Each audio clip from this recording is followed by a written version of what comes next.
Hello YouTube, my name is Bazookas. In today's video is going to be on Suicide Squad Kill the Justice League. And let me just say, I was wrong. You're going to hear that about a lot of people. I thought that Rocksteady had enough content. They've been developing Suicide Squad for 7 to 9 years. I thought they would have learned from the industry, seen what they needed to do in order for the first season to launch, and it launched almost a month and a half after the game's release, that they could, or 2 months at this rate, they could have at least provided some level of incentive for people to keep on playing, and that's just not the case. They have not only not provided a season one that is comparable to the rest of the industry standard, they have failed to even meet the basic expectations of a live service game in 2024. Therefore, my review of Suicide Squad Kill the Justice League is unfortunately going to change to a 5 out of 10, period. I just cannot recommend this game, just like I can't recommend Dragon's Dogma 2 with the microtransactions, even though technically, outside of all the other issues, Suicide Squad Kill the Justice League is a 7 out of 10. Dragon's Dogma 2 without the issues is an 8.5 out of 10. I stand by those reviews outside of their particular issues, but they're not games that I would recommend, unlike Final Fantasy VII Rebirth, which doesn't have any microtransactions. It's not live service. The entire base game is there. In that game, I can't recommend even more. Stellar Blade, so far, no microtransactions that I can see of. And the ones that they do have are all up front, just like Dragon's Dogma 2 was, but then they had these additional 21 microtransactions. And the biggest point that I want to make with Dragon's Dogma 2, not to get too sidetracked because this is about Rocksteady, is that they're basically to try to circumvent the design choices in the game. That is egregious, in my opinion. If they were all just cosmetic, fine, whatever. I can forgive that. I forgive that in most live service games nowadays because that's become standard, even if it is a base game that you pay for, which is egregious.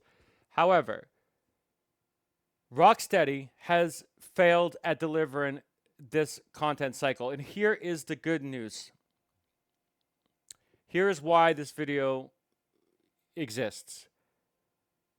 And maybe I'm giving them too much credit, and it's not the Rocksteady that built the Arkham series. I understand that, but there's still some talent there. I'm almost confident. And although Warner Brothers has pivoted, saying that live service is going to become the future of the game, I don't think it's at Rocksteady. I think because that studio has not been shut down, and nor would they, because they're still going to have to pump out at least 3 more seasonal contents, which they've already have. I'm pretty sure locked in. I'm almost confident that whatever we're getting through the Joker season is so little that they have that already in the pipeline, and they can just kind of deliver it whenever they want to. Try to sell as many copies as they can, 1 million or whatever it is. Probably not even that. And recoup whatever losses, which doesn't make any sense. But here's why it does make sense.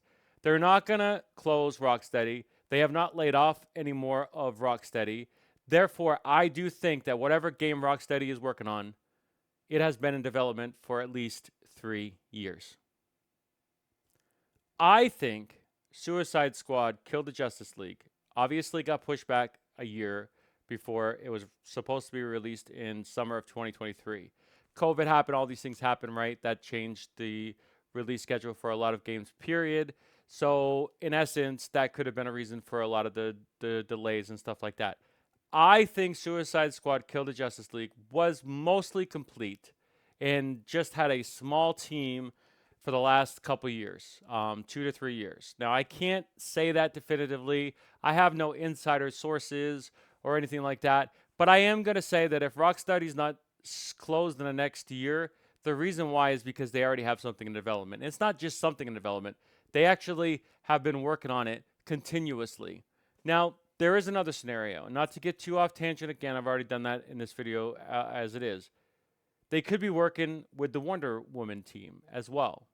So there is that possibility. But regardless of that, Suicide Squad Kill the Justice League will not be Rocksteady's last game. I can guarantee you that 100%. It could be the fact that they're working with Wonder Woman to get that out as quick as possible, have it be a single player game, have it try to be as successful as Hogwarts Legacy, even though Warner Brothers Discovery is not interested in single player games. They want games as a platform, live service games. And I don't know if this is going to change their mind, because investors want always new things, always more profit, and even if you sell $1 billion worth of Hogwarts Legacy, what's happening after that? Nothing, right? It's baffling to me that that is the industry we live in, but it is. So we have to accept that.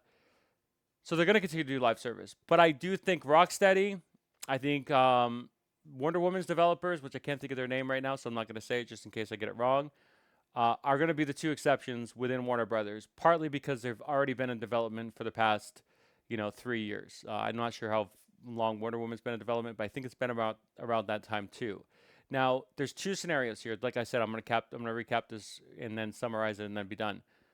Either Rocksteady is been working on a new IP, could be Batman, could be something else, could be Superman. I mean, there's a lot of elements in Suicide Squad Kill the Justice League that has aerial combat. That's one of the best things about that game. Could be a Superman game. They often rumored. Obviously, Rocksteady has said that they're not working on it, but it could be. Or they're helping with Wonder Woman. Either one. Either way, think that will result in a new game being used by their studio in the next year or two. After that, it probably will get closed. If it's a Wonder Woman thing, they're going to get closed. If it's a new IP, if it's something that they're working on, then I think they're fine. I think they can regroup and reinvigorate their loyal fan base. But Suicide Squad Kill the Justice League is not it. I don't believe anybody should give the additional seasons even an ounce of their time because there's too many other games that deserve more of their time. And I would recommend Dragon's Dogma 2 over Suicide Squad Kill the Justice League, even though I both say they're 5 out of 10, which I understand doesn't make any sense, but not all things are equal. That's my video. My name is Suzuki. If you like this content, like, subscribe. See you in the next video. Thanks for watching. Bye for now.